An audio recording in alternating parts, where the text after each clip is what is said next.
This is Gene DeLisio with a featured sports interview from WDLB and WOSQ.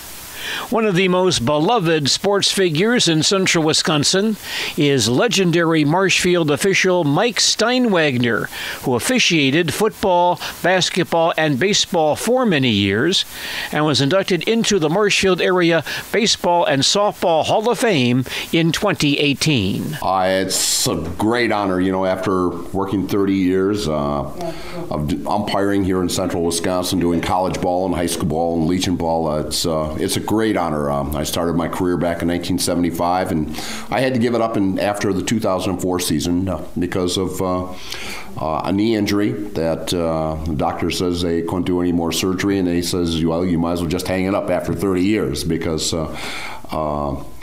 surgery is not going to help you anymore. But I look back, and I'm glad I did it, and I did it for the love of the game. Let's talk about your early days. Now, you actually got started as an umpire. Well, I got started back in 1975. I had played a little ball, slow pitch, and also fast pitch in the central Wisconsin area, and I played baseball also for Roselleville after I got out of high school. And I decided, I want to stay in baseball and stay really close to baseball because baseball had been my life. And I thought, let's go into umpiring. And you're still a part of the ball game, and actually you're taking full control of the ball game when you have to enforce the rules. And so it was a decision I decided to make of going into umpiring back then. And in 1975, I started umpiring high school fast pitch and softball games and also baseball games. Yeah. Were there some umpires back in that era that you more or less learned from and looked up to? Yeah, I started working with Dean and Doug Zaleski, and also Jim Stern, who both Doug and Jim worked for the News Herald, and I worked quite a few ball games with them in the central Wisconsin area, and didn't really have a regular partner until actually 1990 when Mike Farmer and I started teaming up together. It was right after Mike asked me to work the American Legion State Tournament here in Marshfield back in 1990. Mike and I became partners, and we were partners for, I want to say about 10 years. And it was more of a family thing. We'd go over and have good time with the family. I'd work a weekend game over in Stevens Point, Mike and I would, and we'd stay at Mike's place, and it was more of a family thing. When we got done, we'd grill steaks and have a good time. And then later on, Randy Allen, who used to work at WDLB TV and Channel 9, him and I worked a lot of college ball together also, girls fast pitch in the WIAC, and then we did some baseball also in the WIAC, and then finished out my last 6 years with Mike Klein. And the knees just couldn't hold up anymore, and so it was just time to make a decision of not umpiring anymore. And to this day, I still miss it. I don't miss the traveling part of it, but I do miss the aspect of the game, of situations, and there's times I sit in the stands and it's like, well, did he make the right call or didn't he? So I just kind of sit back and I just take the ball game in. So tell us about some of the early days and just getting started in the business of umpiring. Boy, it was, rules interpretation meetings that we went to. You took the tests and everything, so yeah, and you moved up in classification. You had a level 1, level 2, level 3, 4, and 5, and by the time you got to level 5, you were working sectional games and possible state games also. And you had to work quite a few ball games in order to, get into that sectional aspect of it. The coaches lined up doing the ratings on you. They had a rating of 1 to 6.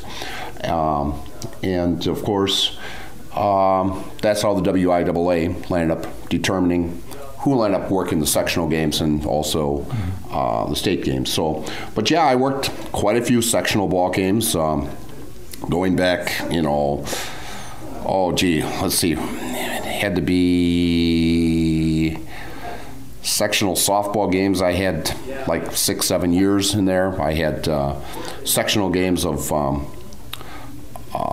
being even a crew chief. I was in there 9 times and 7 times as a crew chief. So you do have rewards of being an umpire.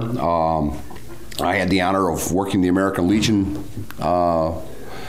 All-Star game down in Milwaukee County Stadium back in 1991. Umpired the Vacation Land All-Star game at Witter Field back in 93. Was the crew chief for the WIAC Conference Softball Tournament back in 1999. Also, the Class A Regional, or excuse me, Class A State Tournament down in Nakusa. I was a crew chief down there. And so it was rewarding. And then I had the great honor of just finishing my last 2 ball games of umpiring at Doubleday Field in Cooperstown, New York at the Baseball Hall of Fame. And that was a great weekend. I got to meet some great, outstanding ball players, Hall of Famers like Yogi Berra, Monty Irvin, Ferguson Jenkins, Paul Molitor. You know, it was a great weekend being out in Cooperstown, because that was actually the same weekend that Molitor and Eckersley were inducted into the Hall of Fame. And oh yes, and met Don Zimmer also. He was at the Hall signing his book and that weekend also. So it was neat talking to him a little bit. But meeting those players was just fantastic. And I recall also we had a rain delay. I can't recall what year it was, but this gentleman's son was an assistant for Manitowoc Lutheran's team, and sat up in the press box. We had a rain delay. Sat and talked for 45 minutes with Tony Kubek. And we talked Yankee baseball for 45 minutes. And I mean, it was a great experience sitting there talking with him. And but the greatest experience I had when we were out in Cooperstown was back in 2004. And I was out for my morning walk, and all of a sudden I'm walking along, and comes along, and there's these 2 guys walking at me, and I'm looking, I'm going, man, this one guy really, really looks familiar. And it's like, man, who is he? And all of a sudden he gets a little bit closer, and I go, oh my gosh, I can't believe it. So I come out and I put my hand out and I go, Mr. Anderson, it is a great honor and privilege to meet you. He turns to me and he says, son, it is a great honor to meet you. And I'm going, oh my gosh. And I go, Mr. Anderson, oh, I just couldn't believe it. But it was Hall of Famer Sparky Anderson, who was the manager of the Cincinnati Reds, won World Series back in 75 and 76, and also the 84 Detroit Tigers. And we sat there and we talked for 20 minutes. I have no idea who the other guy he was with, because I was just so dumbfounded talking to Sparky Anderson. And so it turned out that, well, like I said, we sat there for 20 minutes and talked baseball. And it's an experience I will never forget. Mike, especially in your early years, how did you make the distinction between baseball and softball, umpiring both sports? You know, there wasn't really that much of a difference, just that bigger softball was coming at you at a closer range. It's coming at you from 45 feet instead of 60 feet 6 inches. And that baseball is only, 5 inches in circumference that's coming at you, and coming at a faster speed too, because you usually saw some of the real good pitchers in the area. You had like a Kim Shoup or Tammy Myers that were, I would say throwing in the mid 60s, and your smaller high schools, they were, maybe throwing in the low 60s. But, and of course you had, with the baseball, you had some kids that were, throwing in that high 70s. In fact, I remember Kevin Melodic. I remember scouts looking at him over at Stevens Point, and they had him clocked right around 85, 86 miles an hour. And there was a little bit difference of, that speed and that closeness. But you adjust to it, And it's the same way I know when I was even playing baseball and also fast pitch softball, there was an adjustment a little bit because the size of the ball and the speeds that were coming at you. Mm-hmm. We had a chance to work with some outstanding coaches over the years. Tell us about some of those gentlemen who you worked with. I have really enjoyed working with a lot of the coaches in the area. In fact, fellow Hall of Famer Dale Varsho, who's going in this year, also, it was a real pleasure to work with him. Dale now is over at Eau Claire, managing the Eau Claire Express. In fact, we were over at Eau Claire last week, and I had a chance to meet with Dale for a little while before his ball game. And but he was one of the quietest coaches I ever met. I mean, Dale did not say a lot. He'd sit back in a far corner, and if you goofed up, he'd let you know about it. But otherwise, he was about as quiet as could be, and he's still the same way to this day. Some of the other coaches I've had a privilege to work with was George Roman from Stevens Point, the Hall of Famer, Wayne Sankey from Plover's Legion team, Chris Haka, who was head coach at Stevens Point Pacelli for a lot of years, Billy Hembrook from Auburndale, Pete Kaplane, outstanding Hall of Fame coach from Marshfield, and but the best one I think would have to be is Dean Schuda. Dean, of course, coached at UW Stevens Point and was the head coach for the 1998 National Championship softball team, and of course, but he was the head Legion coach also for Stevens Point. And the first time I met Dean Schuda, I literally threw him out of a ball game. And we joke about this back and forth, and every time we see each other, and of course I've known Dean now for 30 years, and we get along. We've played golf together. We've texted each other back and forth. We've talked to each other on the phone. We've had lunch together. But I remember a ball game. It was June 20th, 1988, and they were playing the Marshfield Legion team. And Dean's team was just getting totally pounded in this ball game. And in fact, the game finished up 27-11, Marshfield winning. And it's still a Stevens Point record of Stevens Point giving up the most runs allowed by a post 6 team. And it happened about the 4th inning. Wild pitch goes to the fence. Marshfield kid comes racing from third base into home plate. Slides into home. Tag comes down. Tag is high. I call him safe. Next thing I know, I'm cleaning the plate off. Dean comes buzzing out of the dugout, and I'm thinking, oh boy, here we go.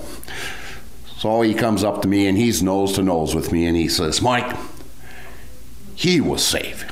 I turned to him and I says, Dean, you know he was safe, I know he was safe, and everybody else in the ballpark knows he was safe. He says, I know, but we're getting our butts kicked, and I want you to throw me out of the ball game. So it turns out, I says, Dean, if I have to suffer through this, so do you. So he turns around, and I finish cleaning the plate off, and also next thing I know, I turn around, and there he is standing again, he says. And all of a sudden, he said something to me that caused me to land up, and which I cannot repeat, that to throw him out of the ball game. So I ran him out of the ballpark, and so we continued the ball game. Half inning comes along, and of course, Chris Haka, who used to be the coach at Stevens Point Pacelli, he says to me, he says, Stein, you know, I tried to hold him back, but he just got out there way too fast for me. Well, I can just picture Chris Haka, and Chris was a pretty big boy back then, to try to hold back Dean Schuda of getting out to see me. But it turned out that Dean and I, like I says, have gotten along very well, and he ended up texting me when he found out I was going into the Hall of Fame. He texted me and says, Mike, congratulations. I always knew it would pay off. You throwing me out the first time we met. So Dean has to be one of the top coaches that I've met over the years. Mike, can you talk about how some of these games have evolved during your umpiring career, and also how the umpiring techniques have evolved as well? The umpiring techniques, you're seeing a lot of, I know I've worked with a lot of umpires that have gone now and worked college ball games down in Florida during the spring games, and a lot of them are going to seminars, and in fact, I've watched a couple games now with, in fact, the umpires that I don't even recognize anymore. There's a lot of new faces coming in and umpiring now and doing a very nice job. I think they're taking it very seriously. I mean, I took it very seriously for 30 years. I enjoyed it, and but it turns out that they are having, standards. The coaches in high school now are rating, I think, looking at it a little more clearly, of rating umpires to because you're seeing new faces at WIAA state tournaments, and they're doing a very nice job. So, what was your preparation like for a season, both maybe during the off season and on a game day? You did a lot of running to get back in shape. You had a long winter. You worked on weights a little bit. You worked of running a little bit because, I had bad knees to begin with pretty much my whole career. I've gone through, 6 knee operations, so it's like you had to try to keep the knees in shape. But it turned out that preparing for a ball game, I know when I worked a plate, I didn't want to talk to anybody. I wanted to be focused on the job I was going to do behind the plate, and I didn't feel like talking to anybody. And people knew that. I know my partner knew that he'd get ready for the ball game, and he'd sit there and rub down the baseballs and that while I get prepared myself, and you pretty much psych yourself out for the whole ball game, and you don't talk to anyone. I know the state tournaments I had, it was the same way. I just like being off, listening to a little music, and that I enjoyed, like Group Chicago or little Oak Ridge Boys that just keep my mind mostly on the ball game and just relaxing with some music. How about some players may have stood out over the years? All players, boy, like I mentioned before, Kim Shoup and Tammy Myers were 2 outstanding ball players. I've seen a lot of great state ball players, all state ball players. One that comes to mind is Dan Roman, an outstanding ball player. Saw him hit three home runs out of Arthur J. Reese one game. I was doing a Point Marshfield game, and you almost didn't want to pitch to him. The greatest home run I ever saw, in fact, I understand he will be here for the Hall of Fame banquet, is Dr. Tom Zock, who is also in the Marshfield Baseball Hall of Fame. I'll never forget working a ball game, and I saw the longest ball ever hit in Arthur J. Reese. And there's kind of a little joke behind this story because the game that I saw, there was, of course, the railroad track ran past the left field wall. And as Tom Zock hits this ball out, and it lands in a moving car on the track and heads to Ashland. So that is the longest ball I've ever seen hit at Arthur J. Reese Field. So, but yeah, Tom used to hit a long ball. I mean, in fact, I think he's out of the Wisconsin State League that they played in. I think he actually held the record for home runs in one season. But he's one of the greatest players I've ever seen that ever was at Arthur J. Reese. Tell us what it was like for you to move from the high school ranks to do some college baseball. Boy, there is a lot of rule changes difference. I mean, if you look at even going from baseball to softball, fast pitch college softball, there was different rules in there that you had to remember. Even American Legion baseball, because American Legion baseball, you end up using the pro rule book, which there is different clarifications in there than for the high schools. So yeah, you had to try to remember which one you're trying to you're doing here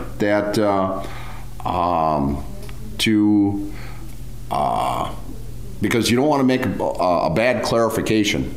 All of a sudden you've got the rule interpretation of a high school compared to a college or the pro rule. And there is some similarity to some of them, but there is different rule differences between the three different leagues in that. Was there some pressure you felt about making that move up to the college ranks when the first couple of games you did? Yeah, actually, he had a little butterflies of going into working a college ball game. The first college ball game, the first college game I did was actually down in Viterbo, and Dale Varsho was the head coach at Viterbo. Dale brought me in. He wanted me to come down and do a doubleheader with a team out of Iowa. But there was little butterflies there, but got through it. And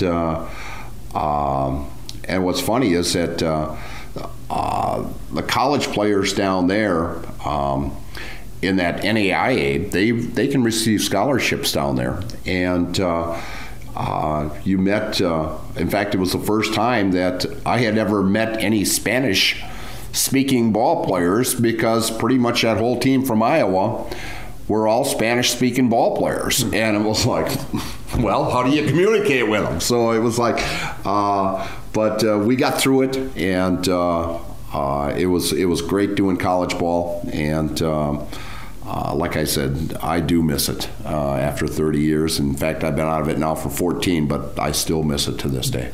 You had the chance to work a couple of ball games at Miller Park. Tell us about that experience. Yeah, I worked actually one game at Miller Park, and I worked one game in County Stadium, the old County Stadium. I worked the All-Star game in 1991 in Milwaukee County Stadium, and worked first base. No, actually, I worked the plate in that one. And it was a real pleasure to, in fact, I'll never forget, I'm trying to think what the catcher's name was from Stevens Point.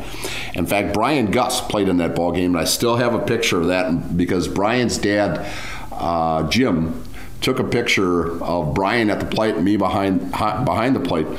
And I had it hanging up in my wife's classroom at Washington School for, about 4 or 5 years, because Brian's son was a student of my wife, Deanne, at Washington. And so it turned out that she finally took it down after 5-6 years. But it was a real thrill working. In fact, working with me in that game at Miller Park, or excuse me, at County Stadium, was Mike Farmer, my partner for years, Arvo Britton, and Ron Todrick. And of course, I've worked with Ron here in Marshfield, and Ron's still umpiring also. I saw him at working a Legion game this year. But yeah, it was a real thrill working that. In fact, the catcher from Stevens Point I was going to mention, he mentioned all these players that were in the dugout. He says, now, when this guy calls a strike, you're going to know it was a strike, because I was known for having a very, very loud strike call. And the first time I gave out that strike call, and all of a sudden I could hear from the dugout and the whoas, and all of a sudden, yeah, gave out, and the way County Stadium was set up, they had these huge speakers. So I gave that out, and it kind of bounced off the speakers and came right back at me. But and then I had a chance to work in Miller Park in 2004. I worked an exhibition game. It was the police department against the fire department, and I worked first base in that game. And it was kind of cool because it was just before the season started. And we got to use the big screen, and you got to see all the instant replays because they wanted to work all the bugs out before the season started. So all of a sudden I had this one bang, bang play at first base, and all of a sudden I had to turn around and actually watch it on the big screen to see if I got the call right, and I got the call right. So it was a great thrill, and I mean, working on those two fields, I mean, you can see the preparation that they do for those fields compared to, I mean, they do a nice job around here, but walking on Miller Park's field and also the county stadium, it was like walking on plush carpet. I mean, it was fantastic experience. So, were there any ballparks around here that you really enjoyed working in? Oh, I've always enjoyed working on Buchholz. I worked quite a bit also on Witter Field. Had a chance to work an all-star game. They had the Vacation Land all-star game during the summer. They had an all-star game there, and got to work that behind the plate. And of course, Witter Field, you sit way up in the clouds up in that. And of course, I had a chance to spend 2 years up in that press box also as the public address announcer for the Wisconsin Rapids Rafters. And that was a great experience also. But and of course, Marshfield. Marshfield's got one of the finest. In fact, I'll never forget one of the very first ball games that was at Jack Hackman Field was against Stevens Point and George Roman's ball club. And of course, these dugouts you need almost a golf cart in order to go from the dugouts to the home plate. And George comes up to me and he says, as he's handing me the whole card for the starting lineup, and he says, "Mike, man, you can work up a sweat just walking from the dugout to the home plate here. My gosh." But there is a lot of room, a lot of acreage between home plate. In fact, I don't think you find that much acreage in any major league ballpark the way that diamond is set up. But no, it's a great diamond to work on, and that crew for the Marshfield Parks and Recs does an excellent job year in and year out of getting that field ready. So. And you were very happy to end your career at Doubleday Field. Tell us about that experience. That was a great experience. In fact, we decided, I did not know that this was going to be my last ball games. I had blown my knee out doing the sectionals, the WIAA sectionals up at Wausau. And Dr. John McDonough down Wisconsin Rapids looked at my knee the next day when I blew it out. And he says, "Mike, this knee is so bad that surgery is not going to help anymore." And I says, "Well, I've got a 40-game Legion schedule coming up this summer." And he says, "You might as well cancel it." And I says, "Well, I'm scheduled to do 2 ball games at Doubleday Field in Cooperstown, New York in July." And he says, "Go ahead. You can't do any more damage. You might as well just go ahead and do it." I says, "Okay." Well, I had arranged these games already back in January when I found out I was a big Paul Molitor fan. And Molitor and Dennis Eckersley were going into the National Baseball Hall of Fame. And it turned out that I called the Chamber of Commerce in Cooperstown wondering who's the guy that schedules all the games at Doubleday Field. So it turned out I got a hold of the guy. He says, "Well, I've got some openings in July during that weekend." He says, "Would you like to do them?" I says, "I'd be honored to." So it turned out that's when I worked those 2 games out there. And Greg Langben was coaching a team in the New York Penn League. And it just so happens they were playing a ball game at Doubleday Field the day before I was supposed to umpire it, and Greg and I landed up talking to each other a good half hour before the ball game. So it was great, seeing him. Of course, he an outstanding pitcher from DC Everest over the years, and so it was a great honor to. In fact, I worked both ball games behind the plate. And I'll tell you, it was one of the easiest games I ever did because they all knew these was going to be my last ball games, and nobody gave me any grief or anything. And it was a great honor to work on that field where Major League ball players have actually played on. Well, Mike, a great honor for you going into the Hall of Fame. Any other thoughts you have about this occasion, about your baseball career? Well, I want to thank my wife, Deanne, of 26 years. We just celebrated our 26th wedding anniversary, and she's was behind me, every minute and day of the time, and she's been my backbone. So they always say behind every great man is a great woman. So she's it. So, but yeah, it's a great honor. There's only 3 umpires that have ever been inducted into the Marshfield Baseball Softball Hall of Fame. I get to join Ed Fandry and Russ Shallow, and they were 2 outstanding umpires that I got to see, growing up. And Ed and I have sat in the press box or in the stands and talked memories of teams of the past and that. And both of them were outstanding gentlemen and outstanding umpires also. And before we let you go, we'll give you one final chance for you to give our audience your strike call. I'm sure that they'd like to hear what that was like. So give us a strike three call if you wouldn't mind. All right. Strike three! Marshfield official Mike Steinwagner, who was inducted into the Marshfield Area Baseball and Softball Hall of Fame in 2018. This is Gene DeLisio reporting for WDLB and WOSQ Sports.